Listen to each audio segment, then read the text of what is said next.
made a conscious decision that I will speak in Ukrainian with her. So even at home, I speak Russian to my son, but I speak Ukrainian mostly to my daughter, because I was not proud anymore. I was kind of ashamed that the country that represents the culture, which I am from by blood or by heritage, is doing such things. Do you think that feeling is shared by other Russian speakers here? Oh yes, of people of my generation, I don't know anyone who supports what the Russian government is doing.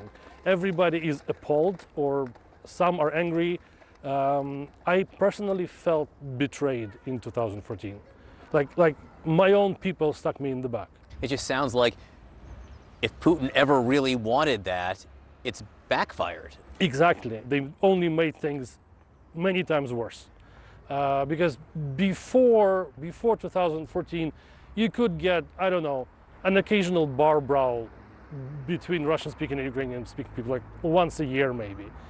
Now everybody just is appalled by what Russia is doing, and everybody is trying to distance themselves. The irony is he's unified Ukraine in a way that maybe it wasn't before. I agree completely. I've never seen Ukraine as united as it is today. Your wife is part of the Territorial Defense Force? Yes, so in the first 3 days after the invasion, at the end of February, she just got up, took her documents, got my approval, and just went to volunteer and to join the Territorial Defense Force.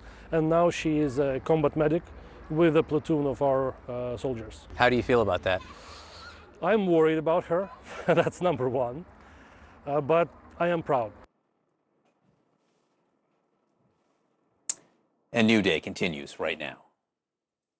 This is CNN Breaking News.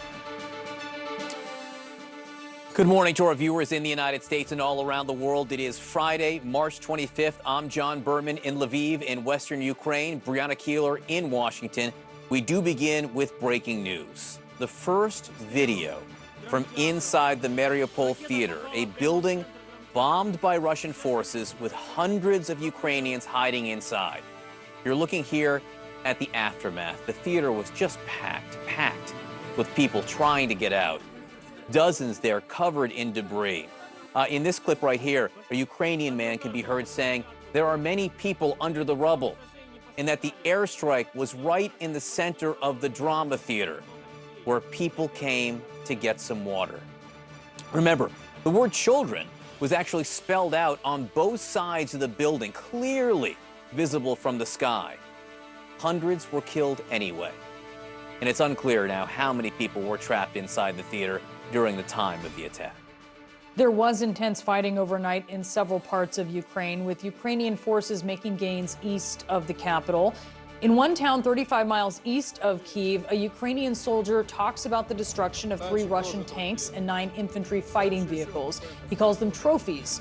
The UK's Ministry of Defense confirming that Ukrainian forces have been able to retake towns and defensive positions up to 21 miles east of Kyiv, which is significant. And also breaking overnight, Russia's defense ministry claims its forces destroyed the largest of the remaining fuel depots in Ukraine near Kyiv using Caliber cruise missiles fired from the sea. You can see actually here fire. You can see the huge plume of black smoke. No word on injuries. All right, let's start with this right here, this new picture we're just seeing for the first time, the destruction, the Russians say, of this fuel depot. I'm joined by CNN's Phil Black. Phil. John, you can see from these pictures that it appears to have created a significant smoke column. This is just on the outskirts of Kyiv. The Russians say they did this with a cruise missile fired from one of their naval vessels. It happened overnight. If so, then it's more evidence of the power and the accuracy and the range of these weapons that they've been firing from the Black Sea and the Caspian Sea, and that's what they can bring to bear in this war against the Ukrainians. So again, shows what the Russians can do. Not far, though, from where the Ukrainians say that they are having some success in part of their counteroffensive missions. Yeah, and there's good reason to believe this is true. We've been hearing this from the British and US defense officials in recent days. We now have video ourselves from social media video that has been put on by Ukrainian soldiers who are clearly very happy, celebrating in the aftermath of a battle to the east of Ukraine. We have geolocated this video to about 35 miles east, and it shows them showing off what they call trophies. These are Russian tanks, damaged, destroyed. Some of them still appear to be in working order. And you can hear them saying that their operation has been an absolute success. They have knocked out the enemy.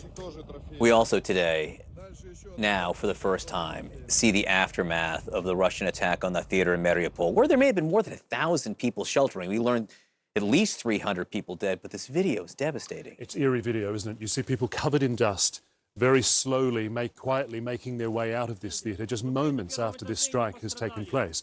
Remember this incident, it was back on March the 16th. This is one of the incidents that was cited by the US government when it made its formal assessment of war crimes being committed here by Russian forces just a few days ago. Around 1,000, perhaps more, were estimated to have been in there sheltering, seeking aid. We still don't know precisely how many were there. We still don't know precisely how many were killed. But the latest estimate from Mariupol City Council today says that based on witness reports, they think at least 300 people did not leave that theatre alive.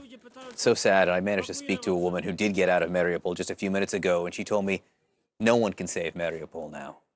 There is very little left to save. The images we see there every day are increasingly shocking. All right, Phil Black, thank you for being here with us. Brianna? We are awaiting President Biden's arrival in Poland, where he is expected to observe firsthand the scale of the Ukrainian refugee crisis. CNN's Wolf Blitzer is there. He is live in Warsaw with more. Tell us what we should be expecting here, Wolf. The President of the United States will be arriving fairly soon in Poland. He's going to be eventually showing up in the capital, Warsaw, where I am right now. But first, he's going to stop off in a city called Rzeszów, about 60 miles or so from the Ukrainian border. He's going to get a full briefing on the enormous humanitarian crisis that has unfolded as the result of Russia's brutal invasion of Ukraine more than a month ago. As you know, Brianna, more than 3.5 million Ukrainians have now fled the country. More than 2 million of them, maybe as many as 2.3 million, have come here to Poland, and they are beginning a new life. They hope it's not going to necessarily last all that long, but no one knows. And clearly, there's a lot of concern. On top of all of that, the Poles are very nervous about what the Russians are doing in Ukraine, which borders Poland, of course. Poland, unlike Ukraine, is a NATO ally. So if this war were to spill over into Poland, it would certainly impact all of the 29 other NATO allies, including the United States. And that's one of the reasons why the U.S. and other NATO allies have been beefing up the military presence in Eastern Europe, especially along these NATO alliance countries like Poland, for example. In recent weeks, 20,000 U.S. and NATO troops in Eastern Europe. That number has doubled to 40,000. More than 100,000 U.S. troops are now based in Europe along the NATO alliance. So the president wants to make a point of meeting with members of the 82nd Airborne Division who have been deployed.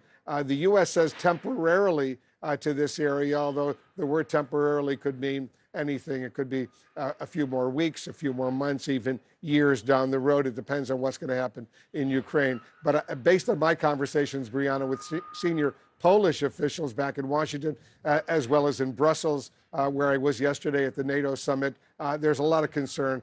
Polish officials are worried about what the Russian intentions might be, and they're worried this war could clearly spill over into Poland. So they're trying to prevent that, but that's a serious problem. Certainly is. Wolf, thank you so much. Wolf Blitzer, of course, live for us from Warsaw.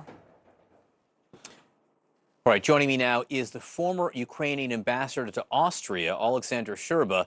Mr. Ambassador, thank you so much for being with us. If I can, before we talk about NATO or diplomacy, I just want your reaction to the new pictures we're seeing today from Mariupol. We're getting our first look inside that theater where more than 1,000 people were sheltering. We're now being told at least 300 people were killed. And the pictures are just devastating to see the people suffering inside. Your reaction? You know, when I saw these pictures, I had to think of 9/11. It's just 9/11 that is lasting a month for us, maybe longer. It's absolutely incredible. And the stories that you hear from Mariupol about, you know, kids sitting on the street, small kids with both parents lying dead, by their sides and being just picked up by strangers. It's just unbelievable. I spoke to a woman, a college student, who did manage to escape about 5 days ago from Mariupol, and she told me that no one can save Mariupol now. Is she right? Well, as Mariupol mayor said, I think yesterday, the course of action should be evacuating people and then deoccupying it, because right now it looks like the main military forces of Ukraine are distant, and there is around 100 kilometers between them, which between the main forces and Mariupol, which makes it really impossible, for the troops to cross this empty space and not to be hit from the air. So they are on their own. On the other side, there are troops in Donbass that are fighting. So we cannot drop one city to save another. So this is how it looks now. They are on their own, and there is only one hope that the civilians somehow would be allowed to escape. Mr. Ambassador, you're a diplomat. You spent your life in diplomacy, and there is this unprecedented meeting over the last couple of days in Brussels, NATO, the European Union, the G7, everyone getting together and talking about Ukraine and how to help. What kind of a difference do you think what has just happened will make here in your country? Well, first of all, every sign of support counts, beginning from, a hug, a word, and most importantly, of course, just the sign of unity on the side of the West, NATO, the readiness to help, A, with weapons, B, with humanitarian help, counts incredibly. It means a lot. We understand that, unfortunately, the West isn't courageous enough at this point, and wasn't courageous enough through this whole conflict to close the skies over Ukraine, over Mariupol, over these people in Mariupol who are being destroyed in plain sight from the world. But if you give us the air defense, the modern air defense, cruise missiles, if you impose oil embargo on Russia, and if you close international ports for Russian vessels, that would be it for the Russian economy. That would be it for the aggressor. Ambassador Alexander Shurba, thank you for taking the time, as always. Be safe. Thank you.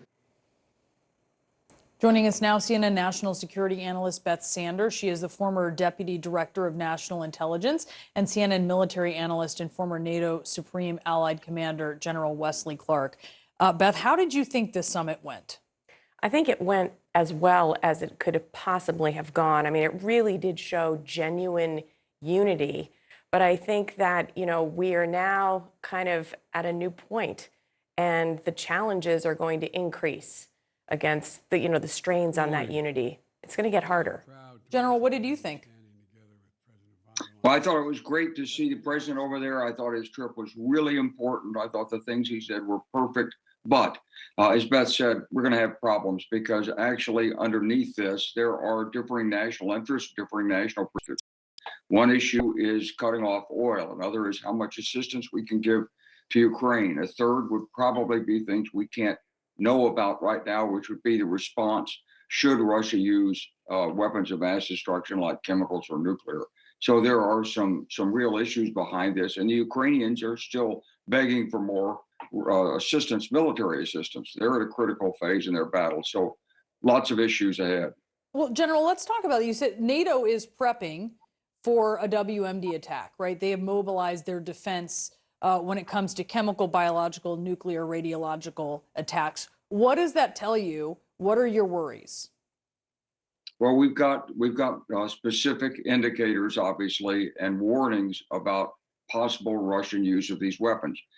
And they're always used in Russian exercises. Usually it's a nuclear weapon, and usually it's used on Poland as a way of telling NATO to back off and leave Russia alone and let it finish its job.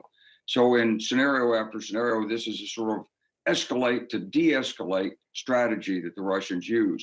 So naturally, NATO has to think through this. This is one of the factors that has caused NATO to be hesitant to send the MiGs over and do other things. We don't want to provoke this, but the truth is, Brianna, Putin's going to use chemical weapons or nuclear weapons whenever it's in his interest and blame us no matter what we do. So we have to think our way through this. This is a really serious issue for the alliance right now, because our best hope moving forward is to strengthen Ukraine's ability to push those Russian forces out of Ukraine. We heard from the Russian ambassador to Indonesia, Beth, that he still wants a seat at the table at the G20 in November in Indonesia.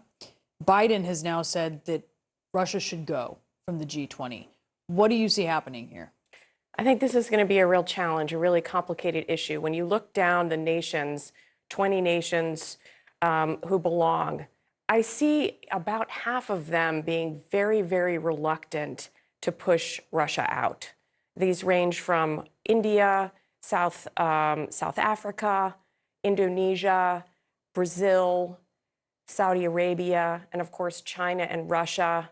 I'm missing a few, but I counted about 10 last night when I was thinking about, how is this going to work out? And there really are no mechanisms within G20. It's a very loose organization. It doesn't have a lot of rules. And so this is going to be a real diplomatic challenge. And I think that the Western nations may end up having to kind of challenge. Meaning, what does that look like? I mean, what does the U.S. do if they don't think Russia should be in the G20 and Russia's going to the G20? The decision is going to have to be made about whether to show up and sit across the table from somebody who is seen as a war criminal. And I don't know whether the ICC is going to be able to get, it would be record lightning speed for them to get an indictment for Putin by November, but to settle the issue, to settle the issue. But I think it's going to be out there. Very interesting. Okay, General Clark, I did want to ask you. We've learned that top Pentagon officials have not spoken with their counterparts in Russia. There is still this deconfliction line, right? We know that. But how unusual, how concerning is this? Well, actually, this is not that surprising. When I was a commander in Kosovo and we were doing the air campaign against the Serbs who had Russian advice, the Serb military wouldn't speak to me or the folks in Washington either once the campaign started. So these generals are under extreme pressure from their internal security organizations. They're not going to take any chances of being accused of collaborating with the West. And in addition, they're busy. They don't want to be influenced. They've got their marching orders, and it's just simply a fact that they would view the call from the U.S. military leadership as a hostile act designed to deter or impede Russian efforts. We view it differently. We say this could help us end the war, but of course, Mr. Putin doesn't want to end that war except on his terms. And we can imagine what those are, and they involve more use of the military and so forth. So this Russian military they're having a hard time right now. They're under tremendous pressure. They've performed poorly. The generals aren't doing well. The troops aren't doing well. And I'm sure Mr. Putin is getting ready to sack more people in Moscow. That's the way it works there. Yeah, we really have. His defense secretary, or the equivalent, right, has been conspicuously absolute. General and thank you. 4 Russians were just indicted for a series of hacking campaigns, and the DOJ says they targeted hundreds of energy companies around the world over the last decade. We have the details. Plus, a Ukrainian man telling CNN he tried to sink the yacht he worked on because the vessel had ties to a Russian oligarch.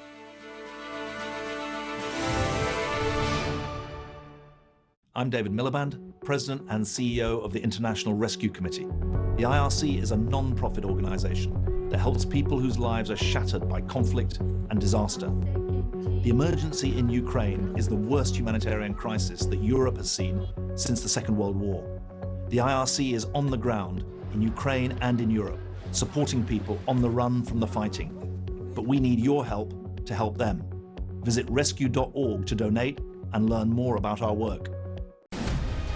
Bringing together thought leaders and policymakers under the banner of diplomacy, dialogue, and diversity, Doha Forum will reconvene for its 20th edition in March 2022 to discuss transforming for a new era.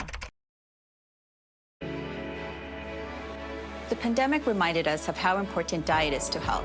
That's why the Ajinomoto Group is committed to solving health issues around the world at the dinner table. A real solution means never settling for less. ถึงแม้ว่าจะต้องลดความเค็มในอาหารลงแต่เราก็ต้องไม่ละทิ้งความอร่อยเราต้องการให้ทุกท่านได้เพลิดเพลินกับรสชาติความอร่อยของอาหารไปพร้อมกับสุขภาพที่ดี A saúde é importante, mas queremos considerar também o legado do sabor regional. Como podemos melhorar o balanço nutricional, mantendo o respeito à cultura gastronômica? Esse é o nosso desafio. Tempat yang jauh pun bukan masalah. Kami selalu bisa menyediakannya. Terus kan dunia di mana siapapun bisa mengakses makanan bergizi dimanapun mereka berada. We're here to provide nutritious meals to the entire world without compromising on taste, local ways of life, or accessibility, because that is nutrition without compromise. Eat well, live well. No holds barred. Out front tonight, hypocrite in chief. No nonsense. How stupid do you think we are? Because getting to the truth matters. Aaron Burnett Out Front, weeknights on CNN. Today, we live in an unpredictable environment and news races around the world at breakneck speed. Our engine continues, our impetus, our momentum. My show brings you the latest news and top news makers. Give me the facts on voter fraud. There has never been a moment where voter fraud has affected the outcome of an election. And we also dive below the headlines to explore vital issues impacting our lives. Normally this theatre would be filled with people and art and debate and energy. And so now we have to rely on the two of us. How interesting is it to be Tyler Mitchell today? It's crucial we make sense of what's happening. There seems to be some confusion that maybe you can clear up. Where are the US forces in Syria going? And fully understand what's at stake. What's happening now in the world is a great thing because people are talking about subjects they never did before. Amanpour, tonight on CNN. This is the result of one single blast. 3.3 million Ukrainians have now fled this country. You don't have to go far to find a family who has been displaced. We just heard an air raid siren ring out. We run down for cover. It is hard to imagine life returning here. In Kiev, Dnipro, Poland. This is CNN. The Justice Department says 4 Russian government operatives have been indicted for allegedly hacking hundreds of energy companies in countries around the world, including here in the U.S. CNN's Sean Lingus is joining us now with details. This is really interesting. Tell us about what they've been indicted for, but also about the timing here. Yeah, Brianna, the timing is uncanny because, as you know, U.S. government officials have been warning for months about possible retaliatory cyber attacks from Russia in light of the Ukraine situation, U.S. sanctions on Russian officials, and the sanctions are beginning to bite. They've been doing these classified briefings with critical infrastructure companies, including energy firms, about the threat. And then just yesterday, the Justice Department unsealed 2 indictments for hacking that occurred in between 2012 and 2018, so it was a while ago.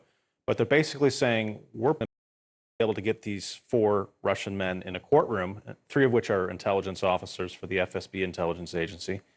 But we're going to try to warn U.S. businesses about what they're doing, what they could be doing in the future. And they're trying to say to the Kremlin, we see you.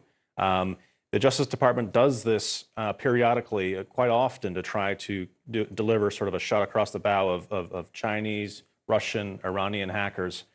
Whether it actually delivers that message, it's hard to say. I mean, they're going to continue to hack. But right now, with this indictment, we have a real clear picture of some troubling activity that occurred over the last several years. One was a emergency shutdown of a petrochemical facility in Saudi Arabia. in 2017. One of the men indicted yesterday was accused of using malicious code to trigger that shutdown.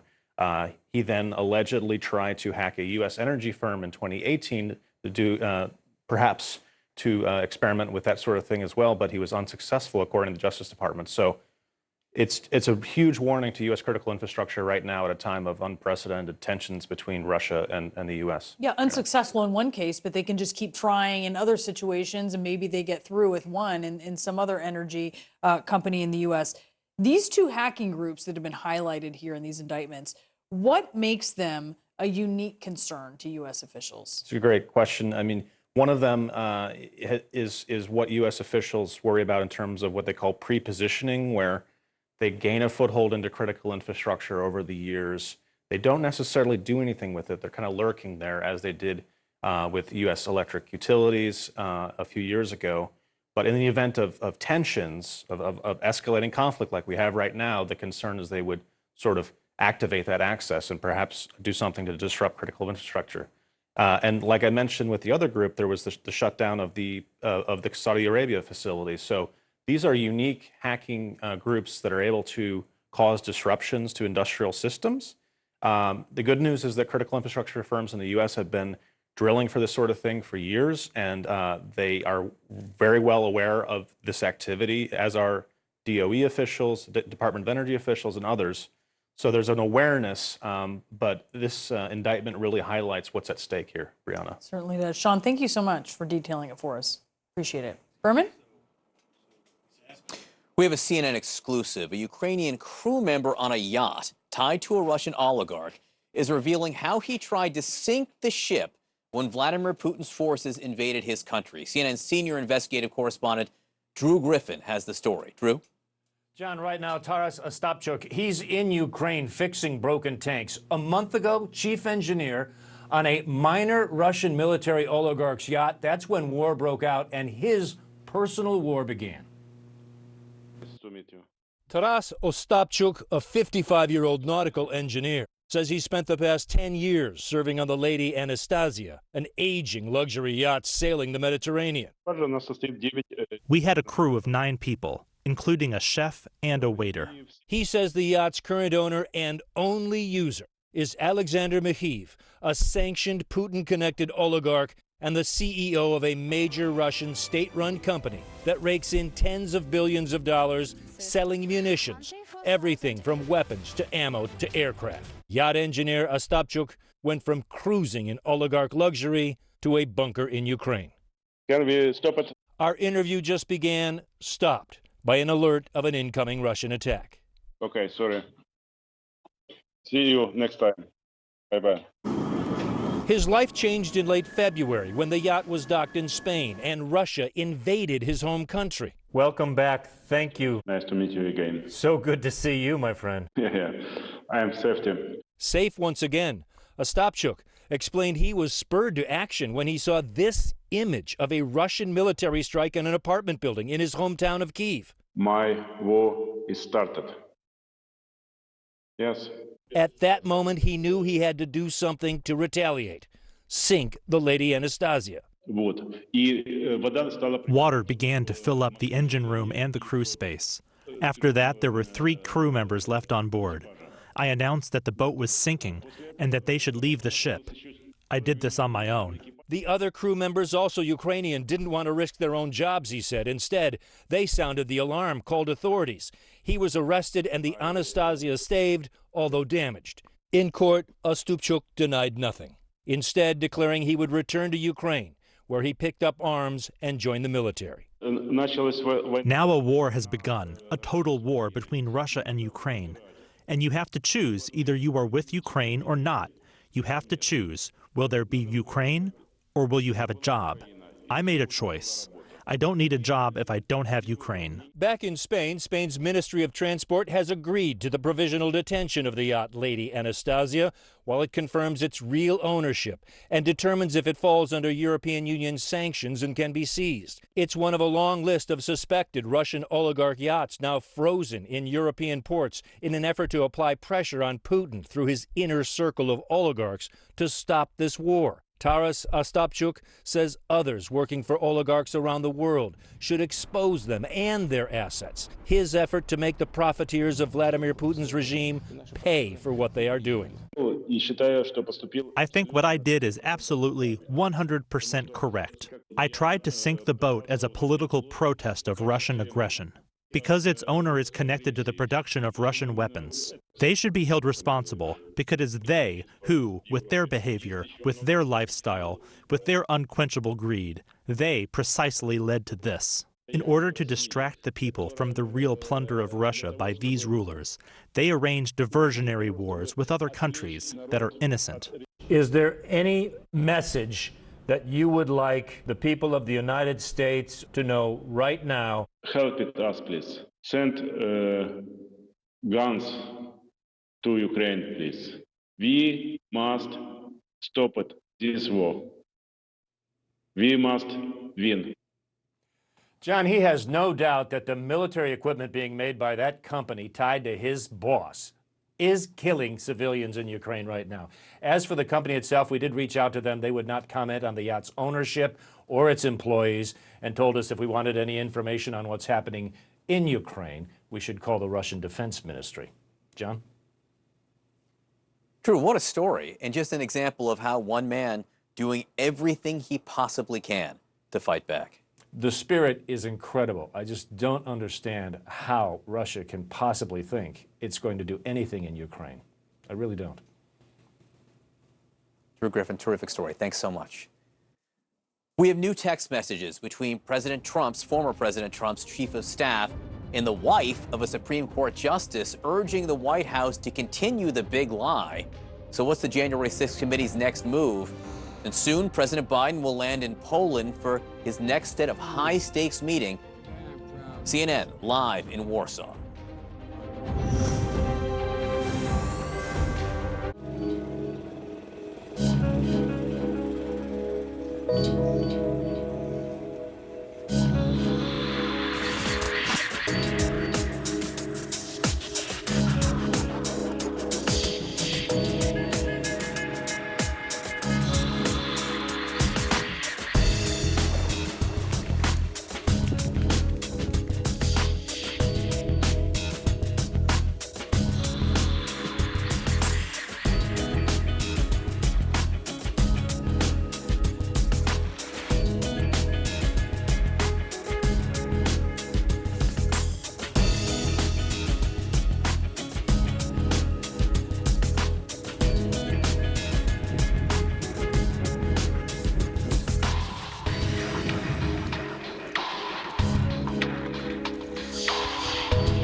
World's biggest business stories in one place. Expert analysis from every corner of the globe. Marketplace, Africa, Asia, Europe, and Middle East. With CNNBusiness.com. Once in a generation opportunity. Technology, innovation, business.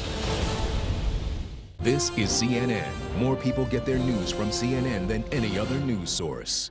In a special ongoing season of the Tug of War podcast, CNN reporters are on the ground in Ukraine, documenting Russia's invasion, the escalating conflict, and what it means for the rest of the world.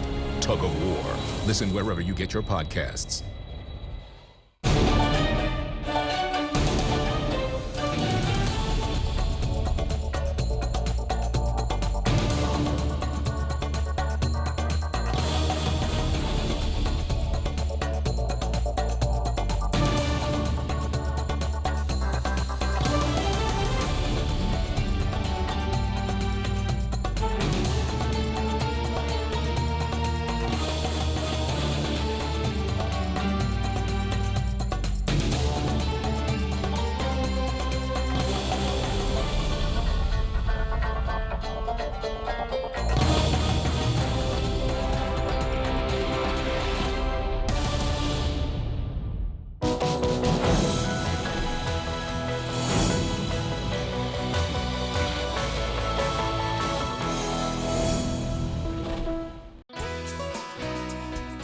Nuts of all varieties are good sources of fat, fiber, and protein. Just make sure anyone handling or eating them does not have a nut allergy. Peanuts, which are actually legumes, are a great source of biotin. In moderation, they can help during pregnancy. And most of the fat in peanuts is the healthier unsaturated kind, which lowers the risk of heart disease and stroke. Now, almonds are one of the best sources of vitamin E, which might help prevent or delay heart disease and cognitive decline. And almonds are also high in magnesium, which helps regulate blood sugar.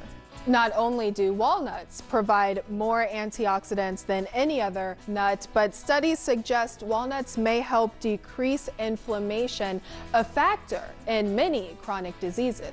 Cashews provide the nutrients magnesium and manganese to help keep bones healthy. I'm Jim Bitterman in Paris, and this is CNN.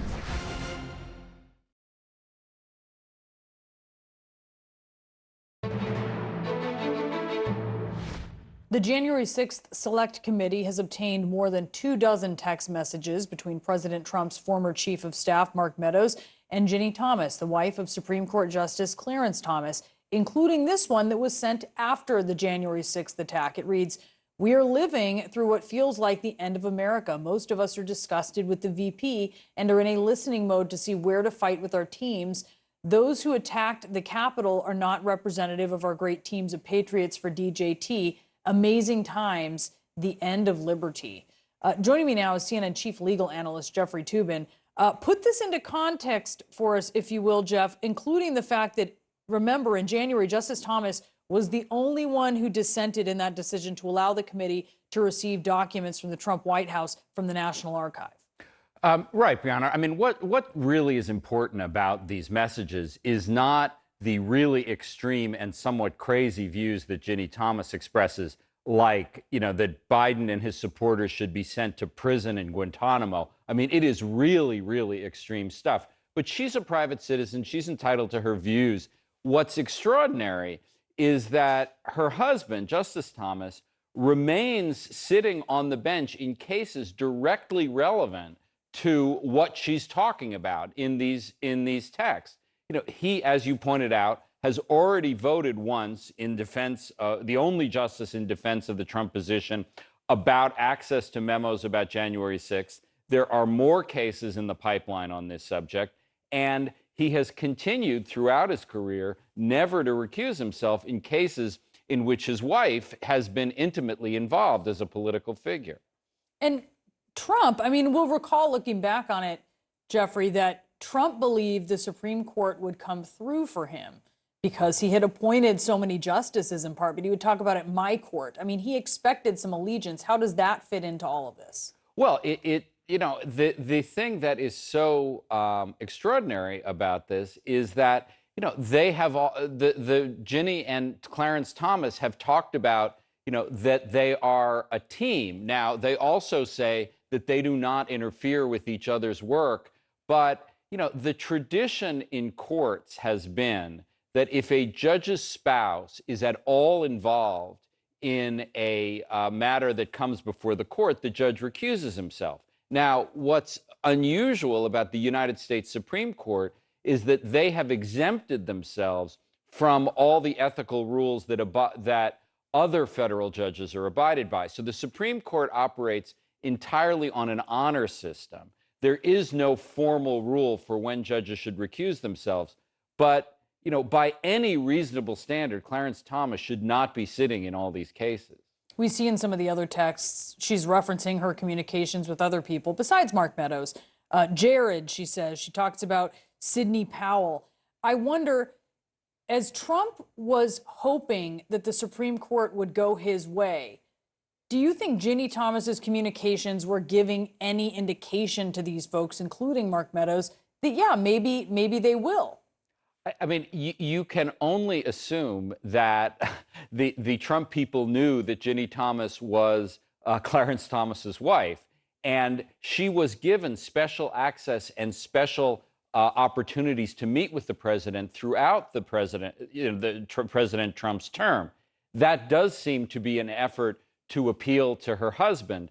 And it worked, at least in one case. I mean, he was the only justice who voted for Trump in the first January 6th case. You know, I don't know what went on behind the scenes, but this is precisely the reason why judges are supposed to recuse themselves when there is this appearance of possible influence from the outside.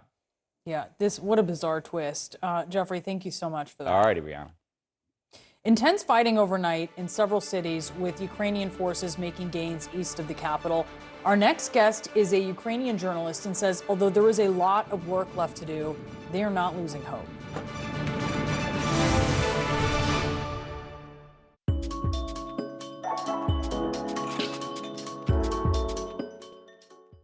We need to go back to nature in terms of medicinal plant. We look for products that are efficient in what they do, either to care for wound or to stop bleeding. We focus on using natural materials.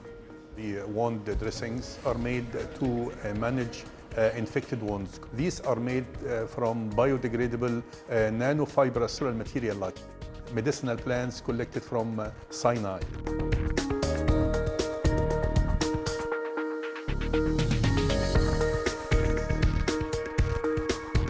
We prepare the nanofibers, and then we also add the antibacterial material, and this may include extract from medicinal plant. These have strong antibacterial activities. We collect the nanofibers on a cloth like this, and you can see these are very thin material, which is essentially the nanofibrous wound dressing.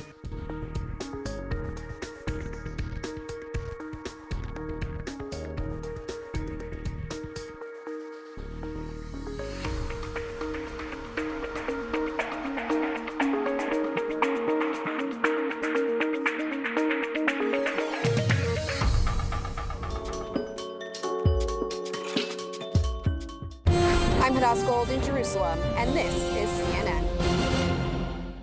The world's biggest business stories in one place. Expert analysis from every corner of the globe. Marketplace, Africa, Asia, Europe, and Middle East. With CNNBusiness.com. Once-in-a-generation opportunity. Technology, innovation, business. You can help the refugees from Ukraine. Join the over 70,000 who've already raised millions for food, shelter, and more. Explore CNN.com/impact. Click to take action. On this month's Living Golf, preview the upcoming Masters. Hear from the 2020 champion and former world #1, Dustin Johnson. For me, growing up as a kid, everything about Augusta is special. Plus, journey across Ireland for a look at courses designed by iconic architect Dr. Alistair Mackenzie. Join me, Shane O'Donoghue, for this month's Living Golf. Only on CNN, in association with Golf Saudi.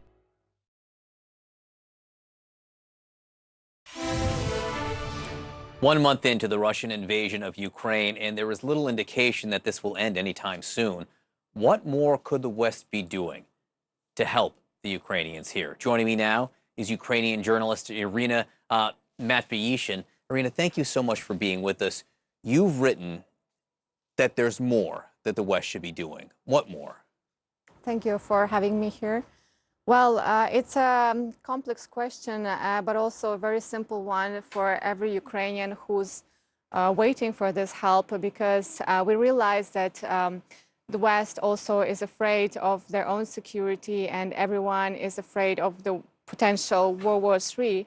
But for us, for Ukrainians, the World War III has already started. We've lost so many lives, and we realize that humanitarian aid is not enough. Ukrainians appreciate all the humanitarian effort from the West, but they also realize that we keep losing lives because the sky is not closed, and civilians are being hit from the sky.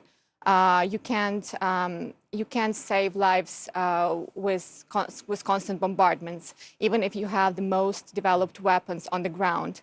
That's why Ukraine is intensively asking for defensive weapons to intercept missiles and to intercept the planes, to shoot the planes down. That's the only way and the only alternative to help Ukrainians save lives if NATO doesn't want to to impose a no-fly zone. Do you think Ukraine can win here, or what would winning be?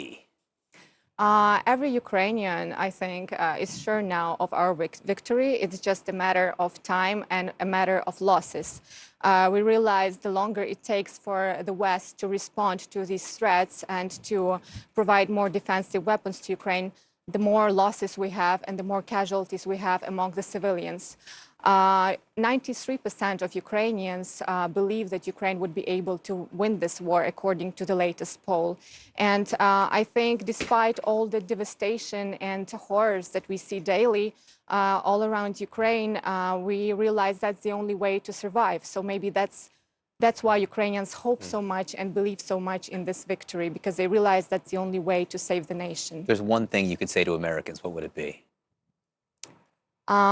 I would say thank you, because Ukrainians surely see all the support from American people, and I personally get dozens of messages every day from all around the world, but also from Americans. But I would also ask not to forget about this war, not to let it fade away with time, because everybody is getting tired of conflicts and of all these terrifying news. But we shouldn't let this happen. Yeah, for people who get tired watching it, imagine what it must be like to live it. Your friends and your family are getting killed and bombed every day. Irina, thank you so much for being with us. Thank you. President Biden will meet with Ukrainian refugees this weekend in Poland, according to the White House. He will also deliver a major address. We're live in Warsaw next.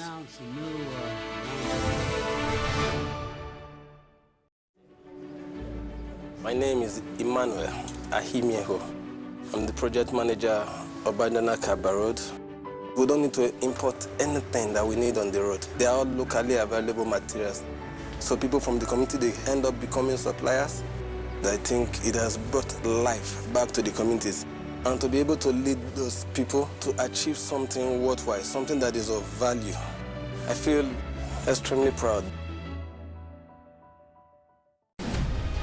Bringing together thought leaders and policymakers under the banner of diplomacy, dialogue, and diversity, Doha Forum will reconvene for its 20th edition in March 2022 to discuss transforming for a new era.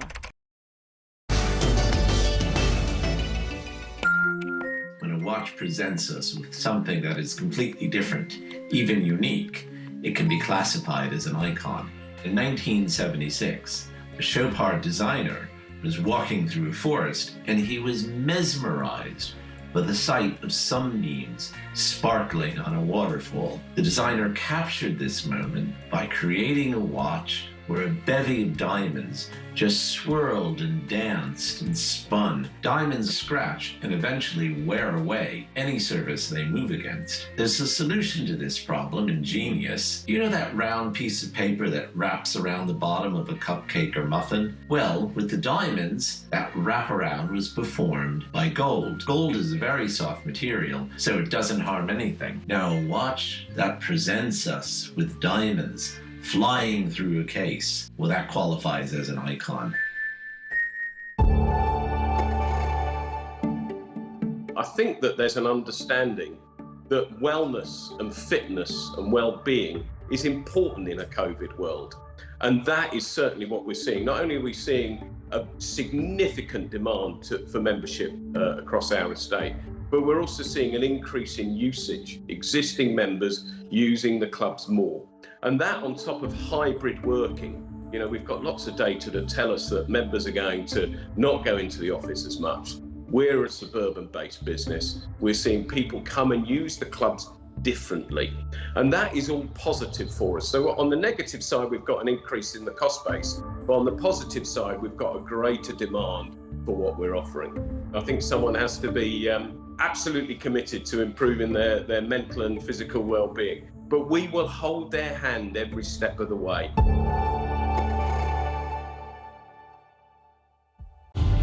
To open doors, to develop contacts, and to unlock secrets, it takes trust.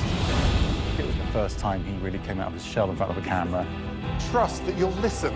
So great that you're here today. It just highlights what's making a difference. That you'll be honest. I don't want to pry, but what sort of conversations do you have with them? Trust that you'll be accurate and you'll be fair. It was an unprecedented move, very eerie. All the roads have been closed off. Describe the theme that you arrived to. The Apache attack helicopter. This is what Captain Wales has been flying. Do you want talks with them? What is the point of talking now? Huge amounts of police support coming into this protest. We continue to monitor the government in crisis. This was the Duchess's first news interview. Rare access indeed. That's what it's all about. Max Foster, CNN. No holds barred. Out front tonight, hypocrite in chief. No nonsense. How stupid do you think we are? Because getting to the truth matters. Aaron Burnett out front, weeknights on CNN. Breaking news, the White House says President Biden will make a major address in Poland tomorrow. CNN's Caitlin Collins is live in Warsaw, where the president is expected. Tell us, Caitlin, about this, a major address. Well, this is an address that's going to come after he meets face-to-face with some of these Ukrainian refugees who have obviously fled since this invasion began, Brianna. Obviously, this will be the first time the president is having that experience in this month now that that invasion has now stretched into. And that comes after today. He is on the way to Poland right now. First, before he comes here to Warsaw, where I am, he's going to go to Rzeszów, Poland. That is where he's going to get a briefing on this humanitarian crisis that has been caused by this Russian invasion of Ukraine. Because just here in Poland alone, over 2 million refugees have come here since they've been displaced by this Russian invasion. Obviously, they've taken in the majority of refugees. Many others have gone to other nations here in Europe, including Germany and others. But the focus on Poland is really going to be to thank them for their efforts to help process these refugees, to talk about what these refugees have gone through. Brianna, he's also going to meet with members of the 82nd Airborne Division.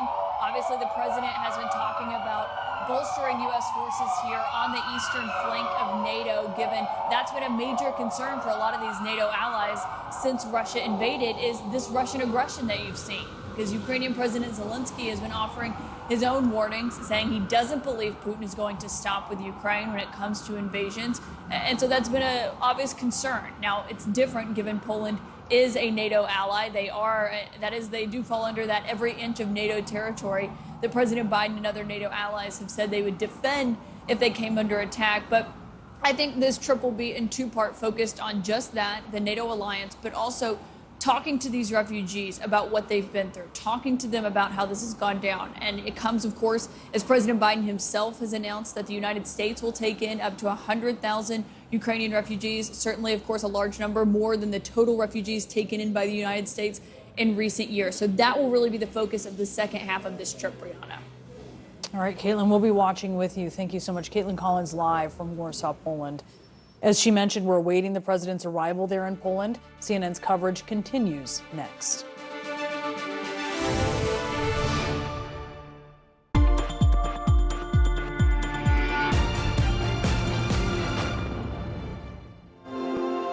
Free the Girls is an anti-trafficking organization that was started to help survivors re-enter the workplace through the sale of secondhand bras in used clothing markets around the world. My name is Dave Terpstra, and I'm co-founder of Free the Girls. One of the things that we discovered that survivors struggle with is getting back into society after they've been rescued, after they've been rehabilitated. How do they re-engage real life? And so we created a program that's designed to help them start their own micro-enterprise and grow their own business for themselves. We have women donate bras, and as we say, bras are something women wear close to their hearts.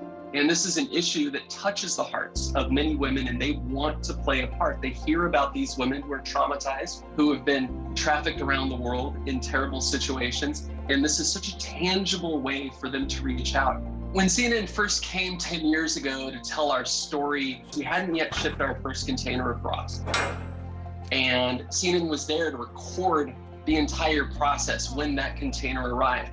That first container had 30,000 bras. We've since shipped 9 40-foot containers. Over 1 million bras have come here to Mozambique for our women to sell. That has transformed some lives. on new frontiers. Go beyond your world. Journey to different lands and discover unique cultures. Uncover bold stories about business, innovation, and hidden gems. This month, Bangladesh, an